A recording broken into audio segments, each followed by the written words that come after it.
Boum les bikers, on se retrouve pour l'essai de la CB650R de 2021. Oh, oh, oh. Et ça c'est la CB1000R la team. Donc c'est parti.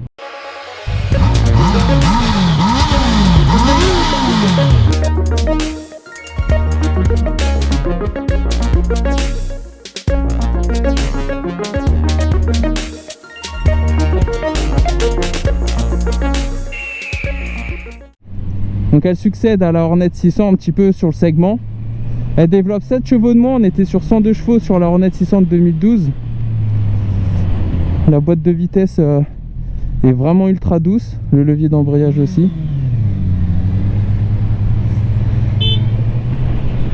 Bon, position de conduite, c'est pas trop mal, le réservoir ne gêne pas. Par contre ça vient sur les cuisses, alors je trouve ça moins... Si on compare à une Z650, c'est un petit peu moins... un peu moins agréable. Il y a vraiment une position assez sportive quand même, hein. Assez sportive, pardon. On est plus sur l'avant, on a les calculs plus relevés.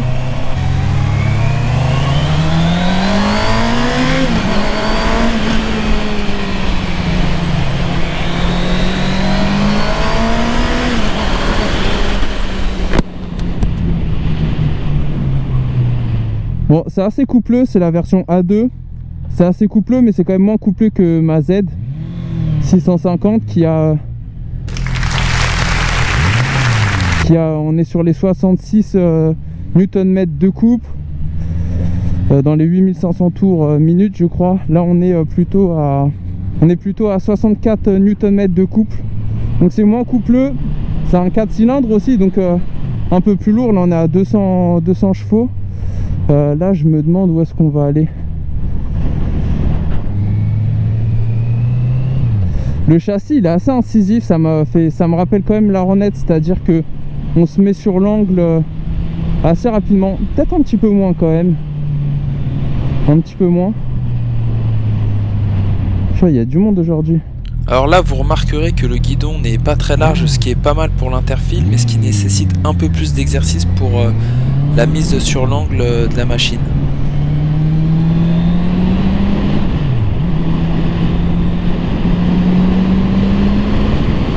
En tout cas la sonorité du moteur est vraiment sympa. Elle est vraiment sympa. Amoureux, elle est mortelle. Ah ouais?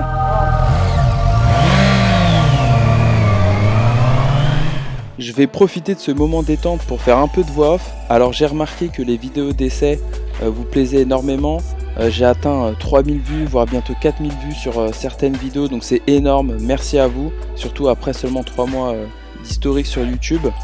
Pensez à vous abonner et à activer la cloche, comme ça vous serez au courant des dernières actualités, des derniers tests. Petit teasing, il y a la Tuono V4 Factory qui arrive bientôt. Allez, bon visionnage.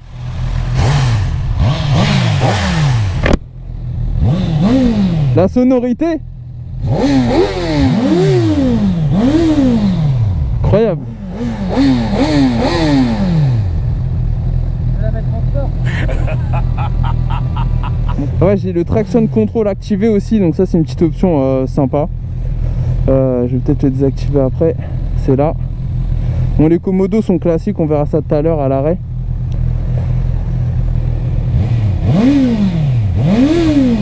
Purée. Bon, ça repart un petit peu lentement, je trouve, hein. C'est pas aussi coupleux qu'une wow, alors lui avec son 1000 forcément il est en full. C'est pas aussi coupleux qu'une Z650 et qu'une MT-07. Oh les bâtards.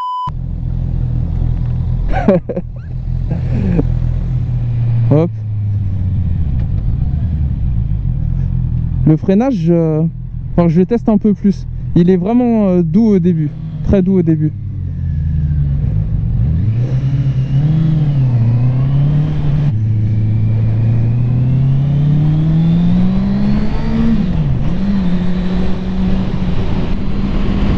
Ah, ça repart. C'est pas ouf, hein, la reprise est pas non plus incroyable.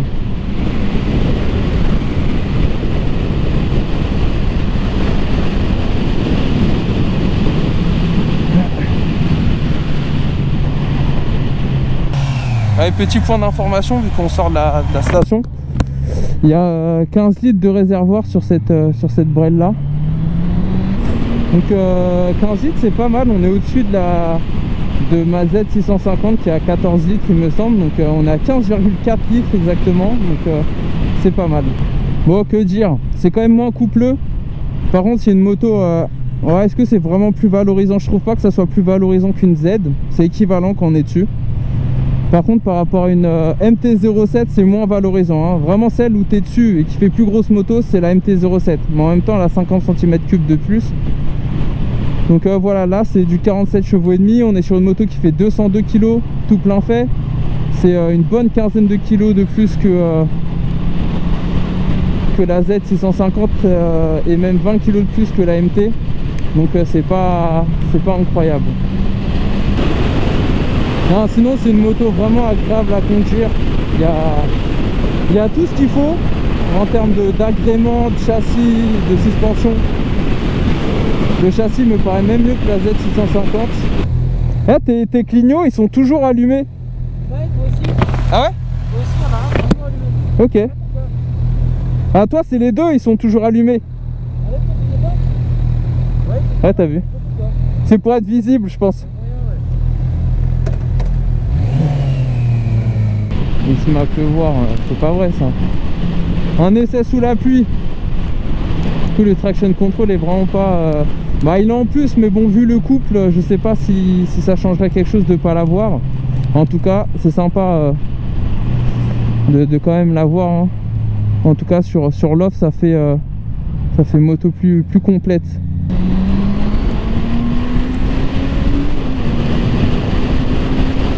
Ah c'est limité la puissance hein, quand même hein.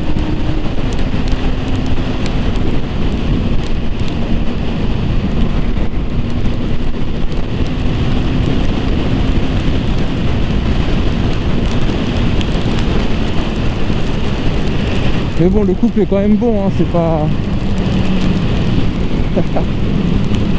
Ah, par contre la 1000 elle est vraiment très belle, très bien finie. Là le très bon point sur ces motos là c'est que c'est bien fini. Bon on va aller se mettre au soleil parce que là on se prend la saucée. C'est pas terrible. On sent que le moteur est bridé hein. Ah ouais c'est limité quand même hein. Donc un grand merci à la concession Honda de Saint-Ouen qui vraiment accueille au top. Ils sont vraiment ultra agréables. Donc gros big up à vous. Donc, comme ça on aura les deux, on pourra comparer les finitions d'un modèle plus haut de gamme mais aussi plus puissant. Ah, là vous voyez je suis reparti en deux, ça repart bien. Ça c'est du bonus, on va passer à la CB650R, donc là on part du niveau supérieur, on va redescendre un cran. Mais c'est pour une moto de cette gamme là, c'est quand même très bien fini. Là, fourche inversée déjà qu'on voit, dorée, moi je trouve qu'avec le black ça passe très bien. Il y a le rappel de l'aspect un peu doré, marron au niveau du bloc moteur. On a une jolie peinture black sur le réservoir, une jolie peinture un peu comme sur le Hornet, voilà, une petite peinture mat comme sur le Hornet. C'est assez sympa. Ça par contre c'est un petit peu plus, il y a un petit reflet un peu plus peut-être gris par rapport à l'Hornet de l'époque. Bon forcément ils mettent pas tout à fait les mêmes peintures. Donc on a un 4 cylindres avec le gros catalyseur. Bon le pot pas très esthétique mais par contre il sonne bien. Moi j'ai l'impression que toutes les motos Honda en origine ça sonne bien quoi, il n'y a rien à dire. Tu vois MT-07 c'est horrible, Z650 c'est horrible. Par contre Kawa quand tu es sur les plus gros moteurs, ouais, ça a une bonne sonorité aussi. D'origine, le pot est moche mais ça sonne bien. Ça c'est vraiment une force de Honda, c'est-à-dire que si toi tu as que la sonorité qui t'intéresse, t'es pas trop sur l'esthétique à ce point là sur le pot, tu t'en contentes quoi. Il n'y a pas un billet de 1000 qui doit ressortir. Ouais. Ou...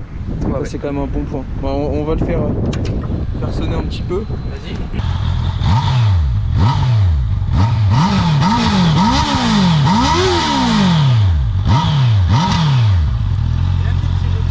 Ouais, c'est pas mal hein.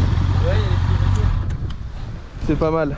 Alors oui tiens, tant que la moto elle est allumée, moi j'ai un gros reproche à faire. L'écran TFT tout franchement l'écran TFT, c'est trop petit. Blanc sur noir c'est censé être lisible. Parce que sur ma Z150 c'est ce que j'ai. Et là je trouve que ça l'est pas. C'est un défaut. Surtout cette partie là, c'est trop petit. C'est un défaut de ces bécanes là effectivement. Vous voyez à peu près bien. D'ailleurs j'ai calé, j'ai cru que j'étais au neutre, j'étais pas. D'accord, c'est Je pour pense que ça. je suis remonté en 2 parce qu'elle est tellement souple. Ouais, c'est pour ça. Et j'étais en galère pour retrouver, je voyais pas où c'était écrit, tu vois, pour te dire. Bon, ça c'est un petit défaut. Voilà, après on a des jolies petites finitions marquées sur la moto. Les passages d'air ici qui ne servent pas à rien. T'as vraiment d'air qui passe. Ouais, t'es sûr? On dirait derrière il n'y a pas grand chose. Non, c'est juste esthétique, t'as raison. Par contre, c'est bien creusé. Ouais. C'est pas. Tu vois, l'air vraiment passe 2 cm derrière, mais après c'est bloqué. C'est juste esthétique. Donc c'est esthétique, mais c'est bien fini. C'est vrai. C'est bien fini. En tout cas, Et ça aussi, ces plaques là, alors c'est du plastique, mais on a l'impression que c'est de l'alu brossé. Ouais. Et franchement, c'est sympa. En fait, le truc c'est que si t'aimes bien la gueule du néo-rétro, que ce Ouais. soit pour le CB1000R, pour le CB650R ou même pour la 350, si t'aimes bien la gueule d'un néo-rétro, tu vas avoir une moto qui est jolie. J'aime beaucoup moi ce petit feu arrière. Là, il fait plus un U, mais un petit peu plus carré. C'est ça. Et je trouve que ça va très bien avec la moto. Ça va vraiment très bien avec la moto. Et on va comparer avec la 1000. En termes de prix, ce que j'ai pas dit, c'est qu'on est sur 8000 €. C'est quand même un bon 800 € au-dessus d'une MT-07, d'une Z650. Et presque 2000 €, on va dire 1800 € plus cher qu'une CB500. C'est vrai. Mais on n'est pas sur la même gamme. Là, c'est largement mieux fini. Et je pense que ça a des avantages quand même, ça a énormément d'avantages. Même si c'est un peu plus cher, déjà ne serait-ce que pour l'esthétique, si tu aimes l'esthétique de la moto, ça vaut la différence de prix. Ouais. Puis les finitions, hein, même là, au niveau des suspensions arrière, t'as une petite touche de jaune. Je trouve que c'est sympa quand tu vois la moto de loin. C'est pas mal. Et là, on se prend la boîte dessus. On va faire une petite pause. Donc voilà, petit point supplémentaire en termes d'options. On peut tout faire pour l'upgrader et se rapprocher esthétiquement de la CB1000 avec un support de plaque au niveau du pneu qui fait aussi office de pare-boue comme on a là-bas. Donc ça c'est vraiment sympa. On peut avoir aussi un shifter en option. Alors le prix je sais pas exactement, mais ça c'est un bon point. Qu'est-ce que tu me disais encore? Ah ouais, et le saut de vent à l'avant. Bon ça c'est classique, normalement on l'a. C'est le vent que tu peux mettre ici comme celle-là. Dans le même type de saut de vent. Exactement. C'est une pièce qui coûte pas très cher, ça rajoute un petit peu d'esthétique à la moto je trouve. Ouais, ça habille. Ça la rend un peu plus jolie. Ouais. Après tout est une question de choix. En gros tu peux la personnaliser presque autant que tu veux si tu as les moyens. C'est ça qui est sympa. C'est ça. Et ouais, un bon point, donc c'est les mêmes selles, quoique sur la 1000 ça me paraît un peu plus rembourré, mais parce qu'elle est plus grosse, elle a plus de place. Mais voilà, il y a des petites surpiqûres, il y a le côté un petit peu grippant, pas tout lisse sur le côté, qui se différencie du dessus. Et même la matière au-dessus, ce qui est sympa, c'est que c'est un petit grip. Ouais, et les finitions. Je sais pas ce que tu as senti, mais tu glisses pas dessus quoi. C'est vrai que les finitions de selle sont très jolies. C'est franchement très propre. C'est un peu plus grand qu'une Z650. Ouais, c'est petit. Par contre celle-là, pour l'enlever, je crois qu'il y a un autre endroit pour mettre la clé. Ouais. À voir. Okay. Bon voilà la team, on va repartir un petit peu rouler et je pense que vous aurez tout dans la première partie. J'espère que ça vous plaira. Petit test rapide avec un petit peu de pluie d'ailleurs. Voilà. 2 pour le prix d'une en bonus. Donc là il y a la CB 1000R Black Edition. Ah là là, ça c'est du lourd en full. Ça fait combien de chevaux ça? J'ai pas trop regardé. 145.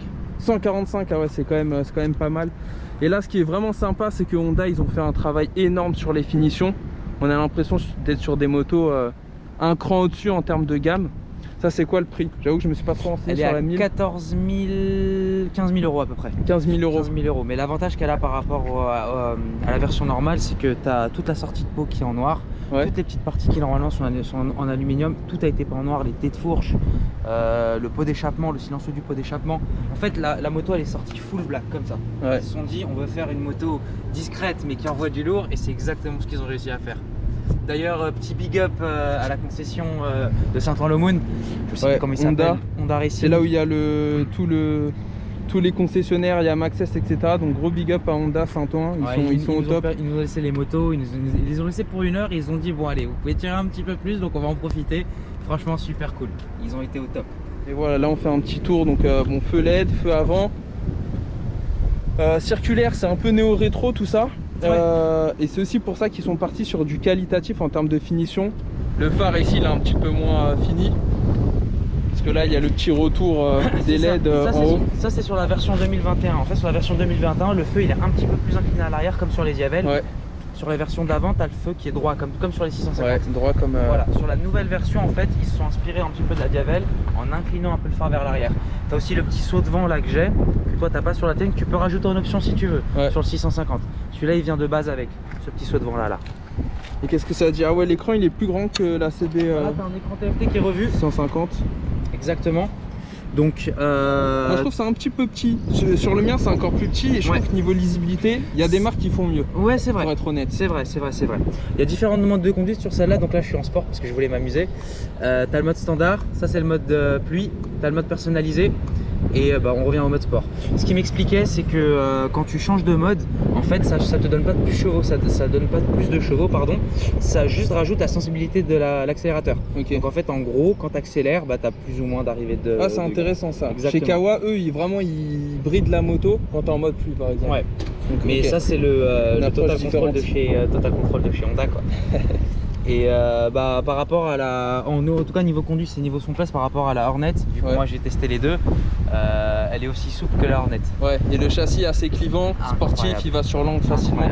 Incroyable, elle est incroyable. C'est ce que je disais d'ailleurs, je vais l'acheter. Donc voilà, et en plus de ça, elle a une sonorité qui est magnifique, il n'y a même pas besoin de changer la ligne d'échappement ni rien. Je vais vous faire écouter ça. Attends, comment tu démarres? Ah ouais, c'est lui. Exactement. Qui fait, démarre.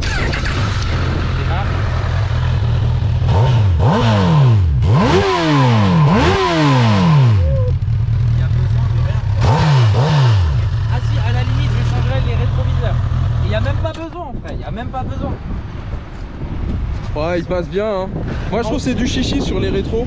On voit très bien dedans en fait, c'est qu'il jure pas avec la moto et on voit quand même très bien dedans. Tu pars sur un S1000 XR par exemple, tu as les rétroviseurs de la G310 dessus. Donc c'est un peu dommage que mais sur une moto haut de gamme comme le X1000 XR ou le S1000R, tu as les rétroviseurs d'une G310. Alors que là, je pense qu'ils ont fait un effort, c'est plutôt pas mal. Franchement, Honda, vous avez assuré sur ce coup-là. Vous avez assuré.